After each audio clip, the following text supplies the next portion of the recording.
반갑습니다. 국회미래연구원 김영건 원장입니다.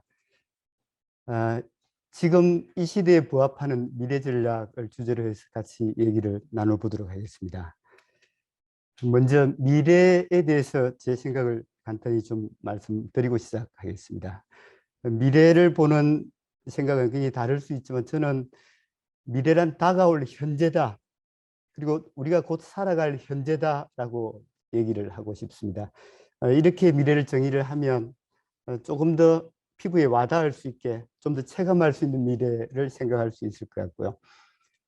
그 영어로 보면 미래 future 뒤에 s를 붙이는 경우가 굉장히 많습니다. 우리가 어떻게 준비하는가에 따라서 미래는 굉장히 달라질 수 있다는 얘기를 의미하는 거고요.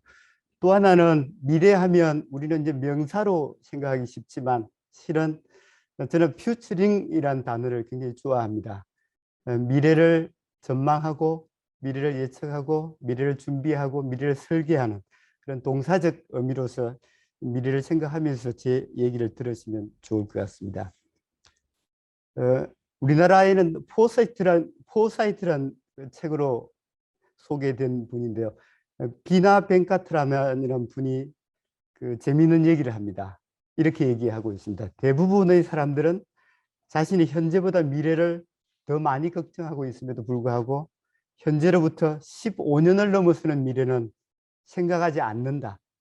실제로 생각하기도 어렵다. 이렇게 얘기를 하고 있는데요. 오늘 저와 같이 약 40분 동안은 15년의 미래를 생각을 해보면서 어떤 경우에는 30년 후의 미래도 같이 좀 얘기를 해보면 좋겠습니다. 미래 예측에 관한 그 고전은 아마 여러 번 보신 분이 많을 것 같은데요. 1965년에 이정문 화백이 그린 35년 뒤의 모습을 그린 한 장의 만화입니다. 보면 태양열 주택, 전기 자동차, 움직이는 도로, 에스컬레이터 같은 거죠. 그 청소 로봇, 전파 신문, 소형 TV 전화기, 요즘 영상 전화기를 이렇게 부르고 있고요. 원격 의료, 공부도 집에서, 밑에 공부도 집에 인강입니다. 1965년에 인강을 예측했다는 것은 정말로 전 대단한 일이라고 생각하는데요. 왼쪽에 있는 수학 여행을 로켓 타고 달날아가는 것. 이거는 이제 부자들이 이제 막 시작하고 있는 거지만 이게 기술의 파워인 것 같습니다. 또 하나 오래된 그 미래 예측 고전은 1971년에 한국과학기술연구소에서 만든 30년 뒤 서기 2000년의 한국에 관한 조사 연구 보고서입니다. 굉장히 짤막한 보고서지만 6대 전망을 하고 있는데요. 보면 그 1971년에 30년 후의 대한민국은 자유, 풍요, 건강, 가정 이런 가치가 굉장히 중요해질 거다라는 예측을 굉장히 저는 대단한 가치관의 예측이라고 생각이 되고요. 이 당시에는 저희들 인구가 3,200만일 때입니다. 이때 2000년쯤 되면 5천만 명이 되고 그 신용카드가 보편화되고 지금 생각하면 굉장히 웃기는 얘기지만 정보혁명이 일어나고 전국이 1시간 생활권화 된다 이런 예측을 하고 있는데요. 굉장히 오래된 거지만 굉장히 좋은 예측 보고서라고 할 수 있을 것 같습니다. 이코노미스트에서는 또 다른 재미있는 예측을 하고 있습니다. 아시아 시대가 온다는 예측을 오래전에 했는데요. 그 분모에는 전 세계 국가들의 GNP를 다 합하고 분자에는 아시아 국가들의 GNP를 합해서 곱하기 100을 한 겁니다. 이걸 20년 간격으로 예측을 해보니까 1970년에는 9%, 1990년에 19%, 10%씩 거의 올라갑니다. 2010년에 28%, 2030년부터는 이코노미스트 예측 그 추계를 한 건데요. 40%, 2050년에 48%. 아시아 국가들의 GNP 비중이 이렇게 9, 19, 28, 40, 48 이렇게 변화하는 걸 보면 아시아 시대가 온다는 것을 저희들이 쉽게 전망해 볼 수 있을 것 같습니다. 이건 작년에 그 중동의 UAE가 UN 75주년을 기념을 하면서 만든 짤막한 보고서지만 앞으로의 그 핵심 6대 메가 트렌드를 상당히 잘 제시를 해준 미래 전망 보고서입니다. 보면 엑사바이트 시대가 오고 웰빙 시대, 넷제로, 지금 그 탄소 경제의 시대를 얘기하는 거죠. 순환 경제, 그리고 바이오 그로스, 경험 경제, 이런 얘기를 하고 있습니다. 이건 올해 3월에 그 미국의 국가정보위원회 NIC에서 그 발표한 글로벌 트렌드 2040입니다. 여기에서도 현재와 2040년을 대비를 해서 현재 고령화가 훨씬 빠른 고령화로 변하고, 이상기후가 극심한 이상기후, 생태계 교란이 생태계 파괴, 부분적 감시에서 세계적 감시, 초연길에서 초분열로 간다는 예측을 하고 있고요. 중산층이 계속 증가하던 데서 중산층이 이제 정체가 되고 오히려 감소하는 현상이 일어나고, GNP 비중으로 따졌을 때 미국, 유럽, 중국의 순에서 2040년이 되면 중국, 미국, 유럽의 순으로 바뀐다는 전망을 해오고 있습니다.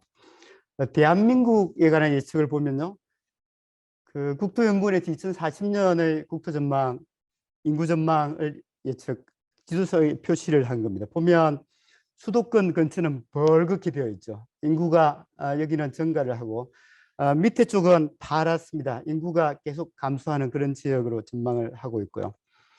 2020년의 대한민국의 가장 큰 화두는 아마 불평등이 될 것 같습니다. 이 불평등도 계속 누적되고 확산되는 것 같습니다. 처음에 지역 불평등에서 시작을 해서 자산, 소득 불평등, 그리고 지금은 교육, 건강 불평등으로, 그리고 앞으로는 아마 이게 생명 불평등까지 이어져서 2020년에 가장 중요한 사회 갈등 이슈이자 우리가 해결해야 될 가장 큰 과제가 될 것 같습니다. 이런 것들을 기초로 해서 오늘 제가 같이 얘기하고 싶은 부분은 21세기에 일어나는 두 개의 혁명을 간단히 좀 소개를 먼저 드리고 싶습니다. AI 혁명과 장수혁명, 고령화혁명이고요. 이게 우리 사회와 우리 개인에 어떤 영향을 미치고 우리는 어떤 준비를 하는 것이 맞는지를 간단히 좀 요약해서 말씀드리겠습니다. 제 얘기를 들으실 때 두 가지를 좀 그 염두에 두시면 좋을 것 같은데요. 하나는 15년, 30년 뒤에 먼 미래를 긴 관점에서 보면서 방향성을 한번 같이 고민을 해보시면 좋겠고요. 또 하나는 저희들이 살아오면서 미래를 연장 사고를 가지고 예측하기 쉬운데, 오늘은 원점 사고를 가지고 같이 얘기를 좀 해보면 좋겠습니다. 제가 먼저 그런 차원에서 엉뚱한 질문 3개를 가져왔는데요. 나는 몇 살까지 살까? 나는 몇 살까지 일할까? 더 나은 미래를 위해서 내가 할 수 있는 가장 좋은 방법은 뭘까? 제가 답을 먼저 좀 말씀드리고 시작하겠습니다. 저는 1961년 올해로 꼭 환갑을 맞이하는 소띠입니다. 믿지 않으시겠지만 저희들 세대는 아마 앞으로 한 15년 정도 살아있게 되면 아마 120세 시대는 충분히 살 수 있는 그런 시대로 가고 있는 것 같습니다. 생명과학, 유전공학, 의학의 발전은 우리가 생각하는 것보다 훨씬 더 우리 생명을 가속도로 늘려주고 있는 것 같고요.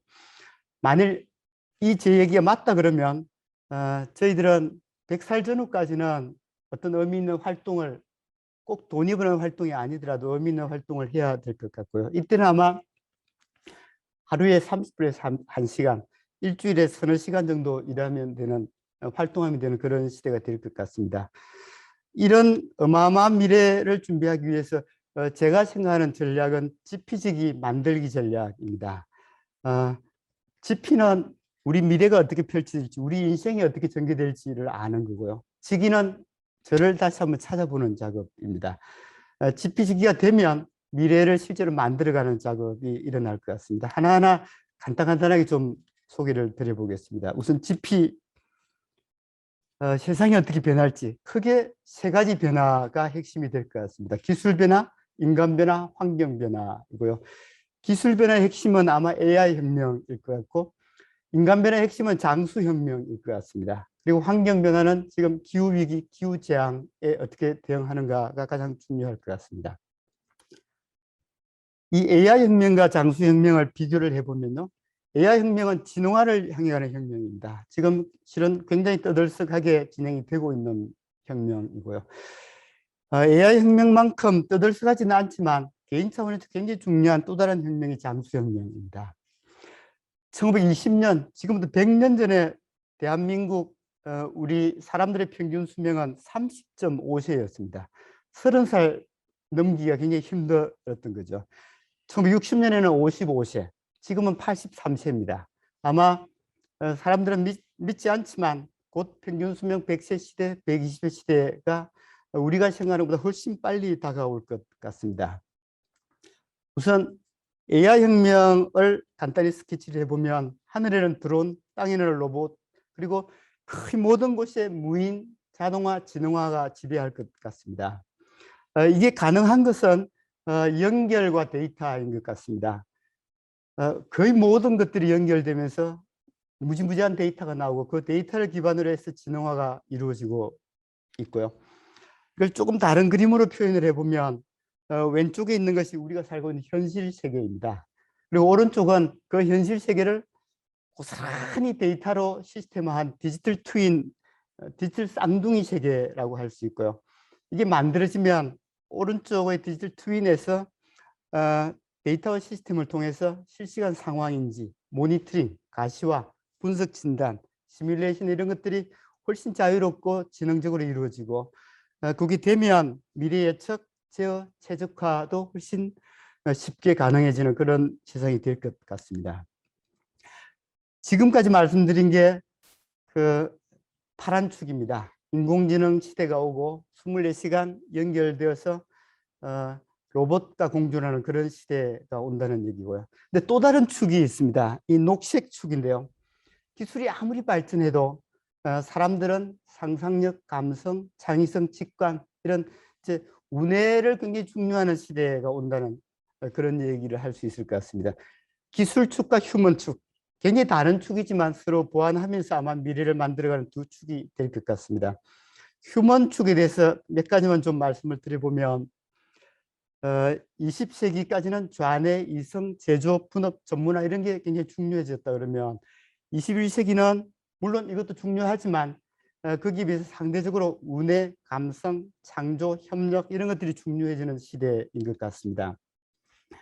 조금 다르게 표현을 해보면 기능의 세계와 감성의 세계가 이 세상에 있다 그러면 실은 감성의 세계, 정신의 세계가 훨씬 넓은 세계고 시장도 훨씬 넓은 거죠. 아마 앞으로는 이게 본격적으로 더 넓게 펼쳐질 것 같습니다. 이것을 간파한 분이 덴마크의 미래학자 롤프 옌센이라고 저는 소개를 하고 싶은데요.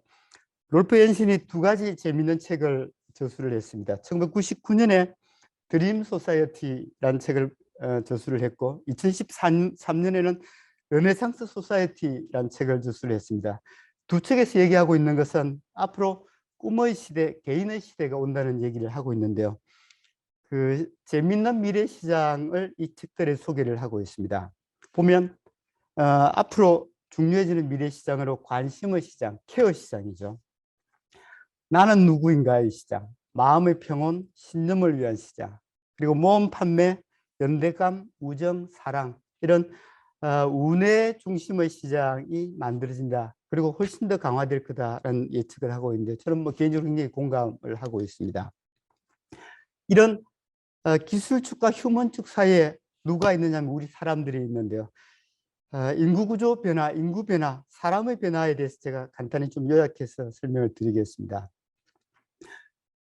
저희들 어릴 때는 대한민국은 매년 약 100만 명씩 출생을 했습니다. 지금은요 27만 명 전후 이제 태어나고 있죠. 3분의 1로 줄었습니다. 60세 이상 인구를 보면 4명 중 1명입니다. 1200명. 대한민국은 5천만 명 인구에서 1000만 명을 넘었을 때 뭔가 폭발하는 시대가 오고 있고요. 60세 인구 이상 인구가 1200만 명을 넘었다는 것은 고령화가 정말로 본격적으로 시작되고 있다는 것을 뭐 시사하는 얘기라고 할 수 있을 것 같습니다. 저는 그 형제가 7명입니다. 아버지, 엄마, 할머니까지 해서 제가 어릴 때는 10명이 같이 살았는데요. 지금은 1인 가구가 전체 가구의 30.4%입니다. 얼마 전에는 32%라고 나오는데요. 그리고 2인 가구까지 합하면 62.1%. 그 전 가구 중에 3분의 2는 1인 가구 아니면 2인 가구. 이게 어마어마한 시대의 변화입니다. 인구가 어떻게 변하는지를 통계청이 제시한 100년의 데이터를 가지고 보면요. 1960년 제가 태어나기 1년 전에는 맨 밑에 그 데이터가 14세 이하 인구입니다. 그 비중이 40.6%입니다. 둘 중에 한 명은 14살 이하입니다. 굉장히 젊은 어린 대한민국이었죠. 이게 쭉 줄어들어서 2050년에는 8.9%입니다. 한번 상상해 보시죠. 14살 이하 어린애들이 둘 중에 한 명이다가 12명, 13명 중에 한 명으로 줄어듭니다. 어마어마한 변화입니다. 녹색은 65세 이상 인구입니다. 1960년에 3.6%에서 쭉 늘어나서 2050년에는 여기 데이터보다 실제로는 43.4%까지 늘어난다고 합니다. 둘 중에 한 명으로 늘어나는 거죠. 이거를 그 절대 수치로 좀 보여드리면요. 1960년에 65세 이상 인구가 약 70만 명에서 90만 명 전후였다고 예측을 하고 있습니다. 그게 500만 명, 1000만 명, 1200만 명, 2050년에 1900만 명까지 늘어나고 있습니다. 제 개인적인 예측으로는 아마 2000만 명을 훨씬 넘었을 것 같습니다. 둘 중에 한 명이 65세 이상 인구가 되는 거죠. 이거를 저희들이 어렸을 때 배웠던 인구 피라미드를 가지고 보면요, 좀 더 리얼하게 보입니다. 왼쪽의 그 오렌지색은 1960년의 인구 피라미드 구조입니다. 보시다시피 20세 이하 인구가 50%를 넘어선 그런 시대입니다. 근데 지금 오른쪽은 지금 인구인데 보시다시피 40대, 50대, 60대가 중심입니다. 이 인구를 합하면 50%를 넘어서게 되죠. 이 피라미드 구조를 좀 기억하고 계십시오. 40년 뒤에는 어떻게 되는지를 보여드리면요. 이렇게 변합니다. 1960년, 지금 60년 전에 20세 이하 인구가 우리 인구 전체의 50%를 차지하던 데서 2060년, 40년 뒤지만 저는 금방 온다고 생각합니다. 40년 뒤에는 여기 있는 것처럼 60대, 70대, 80대를 합한 인구가 우리 인구의 반 이상을 차지하는 그런 시대가 됩니다. 이 인구 변화를 보면 앞으로 시장의 변화, 사회의 변화가 어떻게 될지를 아마 쉽게 저희들이 예측할 수 있을 것 같습니다. 개인은 어떻게 될지를 한번 보면요. 당신은 어디까지 상상할 수 있는가? 2035년에 가장 화두가 될 100개의 키워드를 소개한 책인데요. 이 책의 첫 번째 키워드가 초건강 시대가 와서 아마 평균 140세 시대가 될 거다라는 얘기를 하고 있습니다. 이건 타임지 2015년 2월 23일자 표지입니다. 이렇게 얘기하고 있어요. 지금 태어나는 애들은 아마도 평균 142세 정도를 살 것 같다. 그러면서 20몇 쪽을 왜 그런지를 소개를 하고 있습니다. 이 친구는 저희 고등학교 동기입니다. 지금 서울대 생명과학부 교수로 있고 자연대 학장으로 있는 이준호 교수인데요. 이 친구가 2016년 4월 1일자 KBS 명견말리에 나와서 1시간 동안 이런 얘기를 합니다. 이 친구는 이제 저와 같은 나이 60세죠. 우리 세대가 90세에서 100세 사이를 살 것 같았는데 본인이 생명과학을 40년 가까이 공부를 해보니까 120세 시대를 살 가능성이 충분히 있다는 얘기를 1시간 동안 왜 그런지를 설명을 하고 있습니다. 유엔의 미래학자, 인구학자가 그 2015년에 발표한 새로운 나이 분류인데요. 이분은 65세까지는 청년으로 분류를 하고 싶다는 얘기를 합니다. 전 뭐 이건 조금 지나치다고 생각을 하는데요. 그러면서 노년의 분류를 80세부터 시작을 합니다. 제가 개인적으로는 50대와 60대, 70대는 중년으로 분류하는 것이 지금의 나이 분류는 맞을 것 같습니다. 지난 60년 전과 앞으로를 비교를 하면 전 이 그림을 소개를 하고 싶은데요. 지금까지 우리 머릿속에 들어있는 그림은 왼쪽 그림입니다. 전반전이 우리 인생의 대부분을 차지하고 인생 후반전은 굉장히 작은 크기라고 생각하는데요. 실은 그렇지 않습니다. 지금은 시대가 바뀌어서 인생 후반전이 인생 전반전보다 훨씬 어쩌면 클 수 있는 그런 시대로 들어가고 있는 것 같습니다. 이게 맞다 그러면 교육도 완전히 바뀔 것 같습니다. 지금까지는 평생학습이 학교 격에 붙어 있는 작은 크기의 원이었습니다만 아마 앞으로 평생교육, 평생학습이 학교 교육보다 훨씬 더 중요한 시대로 지금 진입을 하고 있는 것 같습니다. 시대의 변화를 보여주는 또 다른 그림인데요. 우리 인생 모델이 어떻게 변하는지를 보여주고 있습니다. 20세기까지는 세로 모델입니다. 젊어서 교육을 대학까지 배우고 젊어서 일하고 여생을 잠깐 즐기다가 죽는 모델이죠. 60세, 70세 모델입니다. 21세기에는 이게 가로 모델로 바뀝니다. 실은 죽을 때까지 배워야 되고 본인이 원한다 그러면 죽기 전까지 일할 수 있는 그런 시대를 얘기하고 있는데요. 세로에서 가로로 변화는 되게 짧은 심플한 변화 같지만 실은 어마어마한 변화라고 생각을 합니다. 이런 시대가 왔을 때 우리 인간의 활동에 대해서 한 번 더 생각을 해봐야 된다고 저는 생각을 하는데요. 우리 활동은 지금까지는 크게 두 가지였습니다. 일 아니면 취미, 일 아니면 여가였죠. 여기에 일에서 오든 취미에서 오든 라이프워크를 저는 추가해야 된다고 생각합니다.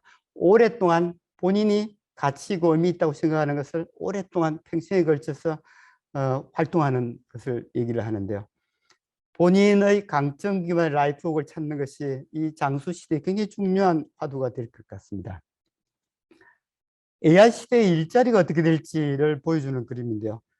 사람이 도구를 만들고 기계화되고 그게 조금씩 지능을 가지고 지능의 로봇이 나오면서 사람들을 일자리에서 이제 차기 시작하고 있는데요. 그 세계경제 포럼에서 보고서 두 개를 아주 재미있게 굉장히 의미 있는 보고서를 두 개를 만듭니다. 2016년과 2018년에 똑같은 제목의 보고서입니다. The Future of Jobs란 일의 미래, 직업의 미래란 보고서인데요. 두 번째 보고서에서 이런 예측을 하고 있습니다. 전 세계의 노동을 분석을 해서 인간에 의한 노동 비중과 기계에 의한 노동 비중을 비교를 해봤더니 2018년에는 이게 7대3 정도 나온다고 분석을 하고 있습니다. 인간의 비중이 70 정도죠. 그러면서 2022년, 이제 벌써 내년이죠. 내년 4년지를 예측을 해봤더니 이게 6대4 정도로 변할 거다라고 점점 기계의 비중이 높아지는 거죠. 맨 오른쪽은 제가 개인적으로 예측한 것을 붙인 겁니다. 아마 2030년 전후가 되면 이게 완전히 역전될 것 같습니다. 인간의 노동 비중은 30% 정도로 줄어들고 기계 비중이 훨씬 늘어나는 거죠. 맨 왼쪽은 우리가 8시간 일하는 시대입니다. 맨 오른쪽 시대가 되면 아마 2030년대 이후가 되면 우리가 하루 3시간에서 4시간 일하는 시대로 굉장히 빠르게 진입을 하게 될 것 같습니다. 이런 시대가 되면 지난 5천년간 인류는 인간 주도의 경제사회 활동밖에 없었지만 지금 이후로는 아마 거기에 더해서 AI와 로봇 주도의 경제사회 활동이 같이 추가가 될 것 같고요. 사회적 자원도 그런 측면에서 보면 경제활동 인구만 있던 것에서 로봇과 AI 그리고 50대, 60대, 70대가 새로운 사회적 자원으로 추가가 될 것 같습니다. 인류 문명을 만들어왔던 그것도 실은 수천 년 동안 인간지능이었습니다. 인간의 이성과 감성을 통해서 문명을 만들어왔다 그러면 앞으로는 여기에 인공지능이 추가될 것 같습니다. 그래서 이성을 파고들고 점점 감성 쪽으로도 파고들지 않을까 예측을 하고 있습니다. 중간을 요약을 해보면 21세기에 두 가지 혁명이 일어나고 있다고 말씀드렸죠. 둘 다 너무너무 중요한 혁명입니다. AI 혁명은 우리 사회를 근본적으로 바꿀 거고 우리 개인 차원에서 보면 저는 장수혁명이 훨씬 더 중요할 것 같습니다. 우리 인생 자체를 송두리째 바꾸면서 우리 인생을 어마어마하게 길게 만들어 놓은 아주 그 대단한 혁명이기 때문입니다. 이런 시대가 왔을 때 앞으로 가장 중요한 비즈니스 서비스가 뭐가 될까? 저는 두 가지를 이렇게 얘기하고 싶습니다. 건강의료 서비스, 넓은 의미의 케어 서비스와 교육 서비스라고 생각을 합니다. AI 시대, 장수 시대에 대응하기 위해서 이 두 가지가 중요할 수밖에 없죠. 이런 측면에서 저는 대한민국이 단 하나의 국가 발전 전략을 만든다면 국민 건강 전략부터 시작하는 것이 좋겠다라는 제안을 좀 드리고 싶고요. 이런 제 주장을 뒷받침하는 보고서 중에 하나가 맥킨지가 작년에 만든 헬스, 건강을 최우선으로 하자는 보고서. 이게 아마 코로나를 계기로 해서 만들어진 보고서지만 전 미래의 흐름을 굉장히 잘 파악한 보고서라고 생각하는데, 이 보고서에서 재밌는 얘기를 합니다. 2040년 정도까지 이 헬스에 투자를 제대로 하게 되면 아마 전 세계적으로 100조 달러의 효과가 있을 거고, GNP에 기여하는 비중도 8% 이상의 효과가 있을 거다라는 얘기를 하고 있고요. 이게 맞다 그러면 대한민국이 전 세계 GNP의 약 2%를 차지한다고 이제 가정을 하고 해보면 한국의 경우에도 2200조의 사회적 효과가 있다는 얘기를 쉽게 할 수 있습니다. 그래서 전 새로운 화두로서 국민 건강을 꼭 꼽고 싶다는 말씀을 드리고 싶고요.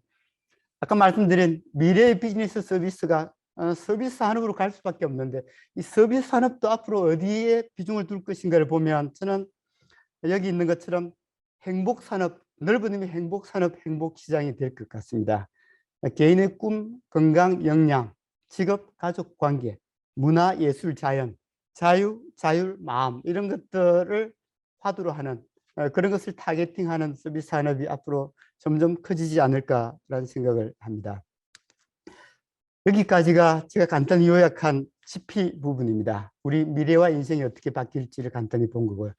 정말로 이렇게 미래가 바뀌고 우리 인생이 정말로 이렇게 길어진다 그러면 직위 작업을 한번 해볼 필요가 정말 있다고 생각합니다. 소크라테스가 2400년 전에 너 자신을 알라라고 얘기를 했는데, 비슷한 얘기를 21세기의 철인이라고 할 수 있는 유발 하라리가 재밌는 얘기를 합니다. 인간이 AI에 종속될 가능성이 굉장히 큰데, AI에 종속되지 않고 미래를 풀어가는 열쇠를 어디서 찾을 수 있을까라는 질문을 던지면서 이런 답을 제시합니다. 다른 데서 찾을 수 없다. 우리 자기 자신에게서 찾아야 된다라는 얘기를 합니다. 그래서 제가 많은 분들한테 저 나름대로 우리 자기 자신을 발견하는 이제 저 나름대로 방법을 개발해서 소개를 하고 있는데요. 많은 분들은 적성검사, 뭐 이력서를 쓴다든지 평가를 받아본다든지 아니면 독서, 여행, 명상, 체험 뭐 이런 것을 통해서 얘기를 자신을 발견하지만, 저는 자기 제품 명시서를 강점 기반으로 한번 만들어 보라는 얘기를 합니다. 종이 한 장을 준비를 해서 자기 이름을 쓰고 왼쪽에는 나의 장점, 오른쪽에 내가 행복할 때, 그리고 이제 1에서 25까지를 쭉 각각 적습니다. 뒷장으로 돌려서 나의 좋은 습관, 그리고 내가 하고 싶은 것을 1에서 25까지를 쭉 적습니다. 이러면 100개의 텍스트로 된 나의 강점 기반의 나 자신의 모습, 그리고 나의 지향점의 힌트를 줄 수 있는 그런 자기 제품 명세서를 실은 만들어 볼 수 있습니다. 불확실하고 굉장히 불안한 미래를 살아가기 위해서 어쩌면 대응할 수 있는 굉장히 중요한 모멘텀이 될 수 있는 자기 제품 명세서라는 점을 좀 소개를 드리면서 나이 많은 분들도 이것을 한번 만들어 보면 굉장히 도움이 될 거다라는 제안을 좀 드리고 싶고요. 우리 사회 전체 차원에서 보면요, 대한민국도 자기 찾기를 전 한번 해봐야 된다고 생각합니다. 그것도 강점 기반으로 미래를 만들기 위해서 보면요, 대한민국 최고의 강점은 어디에 있느냐? 우리 모두가 동의하는 부분은 전 사람이라고 생각합니다. 과거에도 그랬고 현재에도 그랬고 미래에도 그랬고, 대한민국은 사람이 최고의 자산이라고 얘기를 하죠.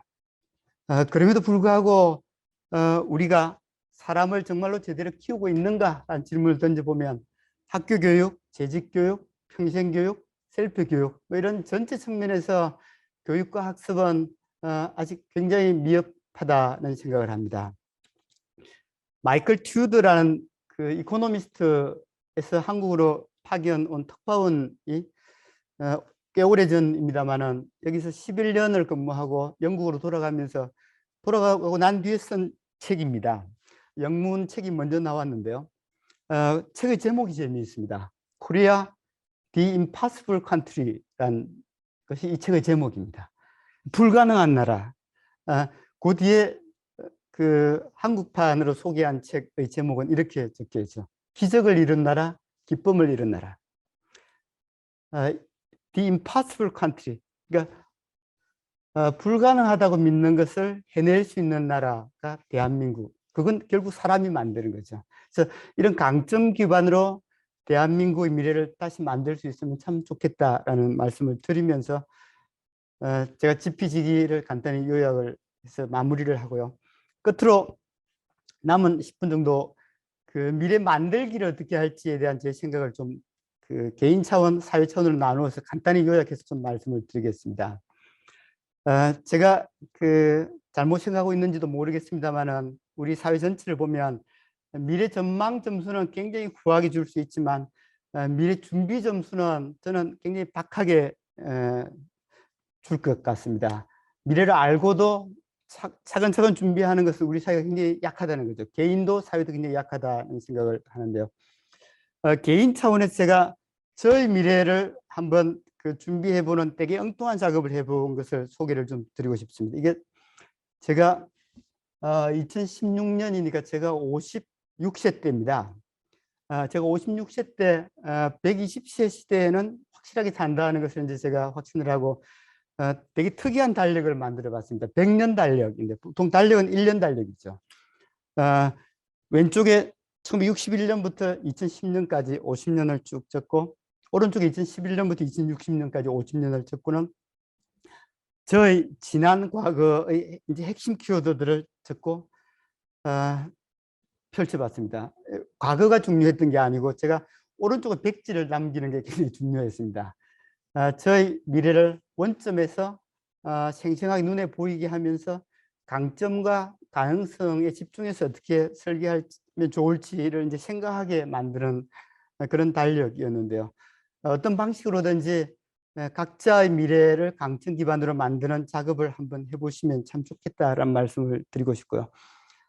그런 작업을 해보고 난 뒤에는 습관 만들기가 저는 굉장히 중요하다고 생각합니다. 그게 개인이든 사회든 미래를 만드는 습관이 굉장히 중요하다고 생각하는데요. 제가 생각하는 7개 중요한 습관은 평생 건강을 위한 건강과 인성, 평생 학습을 위한 학습과 시간 관리, 그리고 평생 직업을 위한 커뮤니케이션, 문제 해결, 서비스 역량. 이게 제가 생각하는 미래를 만드는 7가지 습관인데요. 그중에서 오늘은 그 휴먼 서비스 습관에 대해서만 아주 간단하게 꼭 좀 공유를 하고 싶습니다. 다른 말로 하면 감성 지능 역량, 파토스 역량입니다. 2400년 전에 아리스토텔레스가 재밌는 얘기를 합니다. 사람들을 만족시키거나 설득을 하거나 공감을 시키기 위해서는 3가지가 필요하다고 합니다. 에토스, 로고스, 파토스입니다. 근데 최근 3, 40년 동안 사회학자 심리학자들이 그 비중을 이제 분석해서 붙인 건데요. 에토스, 로고스는 합해도 35%입니다. 신뢰감, 과학적이고 합리적이고 체계적인 것이 다 합해도 35%. 파토스 역량이 65%입니다. 감성지능 역량이 그만큼 중요하다는 거죠. 그래서 우리 모두 여태까지 이성적인 역량을 잘 갖추었지만 파토스 역량을 미래를 대비해서 은혜의 시대에 대비해서 더 강화할 필요가 있다는 말씀 좀 드리고 싶고요. 우리 사회 얘기를 간단히 하면서 마무리하겠습니다. 대한민국이 그 미래를 만들어 왔던 지난 60년을 간단하게 한 장의 슬라이드로 요약을 해보았는데요. 초기에는 전 개인적으로 굉장히 잘해왔던 것 같습니다. 경제개발 5개년 계획, 새마을운동, 국가기관 전산망 계획 이런 것들을 포함해서 10년 이상의 계획을 만들어서 굉장히 지속적으로 그 추구를 해왔죠. 그러다가 언젠가부터 이제 5년 단위로 바뀝니다. 김대중 정부의 정부혁신, 노무현 정부의 국가균형발전, 이명박 정부의 녹색성장 이런 식으로 정부별로 5년 단위로 가장 중요한 이제 정부 전략을 만들기 시작했고 지금 이제 대선 기간이 시작되었습니다만은 이게 이제 지금은 5년 단위로 계속됩니다. 대선 기간 중에는 정책 공약들이 쏟아져 나오고 정권의 초기에 국정과제가 세팅이 되죠. 100대 국정과제. 저는 너무 많다고 생각하는데요. 그리고 정권 중후반이 되면 수많은 미래 전략이 전문가를 통해서 나옵니다. 이게 5년 내내 계속 반복됩니다. 이걸 다르게 요약해 보면요. 정부가 이제 일방향적으로 미래를 탑다운으로 주도했던 시대가 오랫동안 되어 왔다 그러면 앞으로는 국민이 공감하면서 사회적 합의 기반의 미래 전략을 만들어야 될 때라고 생각합니다. 그래서 새로운 시대 패러다임에 대응하고 우리 누적된 경제사회 문제도 해결하면서 국민이 원하고 다수가 지향해야 되는 그런 전략들을 만들어야 된다고 생각하고요. 그러기 위해서 필요한 게 또 국가 미래상이라고 생각합니다. 어떤 미래상을 우리가 만들어야 될지에 대한 합의를 하면서 미래를 만들어야 생각을 하는데, 그런 점에서 저희 국회미래연구원이 최근에 만든 지표 중에 하나인데요. 경제만을 생각하던 데서 그것뿐만이 아니라 건강, 안전, 환경, 교육, 관계, 여가, 삶의 질, 삶의 만족도, 행복 이런 것들을 지향해야 된다는 지향점을 제시를 한 바 있고요. 미래 전략을 만들 때 또 하나 저희들 고려해야 될 점이 시대 변화가 개개인화입니다. 개개인의 꿈, 개개인의 자아 실현이 정말로 중요해지는 시대인데요. 해겔이 그 1820년에 법의 철학을 저술하면서 아주 의미 있는 얘기를 200년 전에 합니다. 바람직한 국가가 뭐냐? 바람직한 국가란 국민 한 명 한 명의 구체적인 재능과 꿈을 실현한 사회다. 200년 전에 해겔이 이런 얘기를 하는데 전 굉장히 공감합니다. 어쩌면 200년 후의 대한민국에 정말로 맞는, 우리가 정말 귀담아 들어야 되는 얘기가 아닐까 하는 생각이 들고요. 그런 차원에서 앞으로 국가 미래 전략도 이 국정 운영 관점도 필요하지만 국민 개개인 삶의 관점을 반영한 그런 미래 전략을 만들면 참 좋겠습니다. 국민 개개인의 관점에서 보면 건강과 학습이 토대입니다. 그리고 일은 뼈대죠. 그런 차원에서 보면 국가 발전 모델도 국민 개개인의 인생 모델에서 가장 중요한 평생 건강, 평생 학습, 평생 직업이 전 가장 중요한 화두가 되어야 된다고 생각합니다. 국가 아젠다 제1순위가 되어야 된다고 생각하는 거죠. 이게 된다 그러면 저는 지금 불평등, 고령화, 양극화, 사회갈등, 교육, 복지 같은 수많은 난제들이 있지만 어쩌면 이런 난제들을 도미노 효과를 통해서 자연스럽게 해결해주는 굉장히 좋은 계기가 되지 않을까라는 생각을 합니다. 그런 점에서 제가 대한민국 미래 성장의 제1원동력이 뭘까? 기술, 환경, 인구, 사회 뭐 이런 데서 변화의 원동력도 생기지만 저는 개인의 꿈이 가장 중요한 원동력이라고 생각합니다. 미래의 성장은 개인의 꿈이 이끄는 비중이 가장 크다고 생각합니다.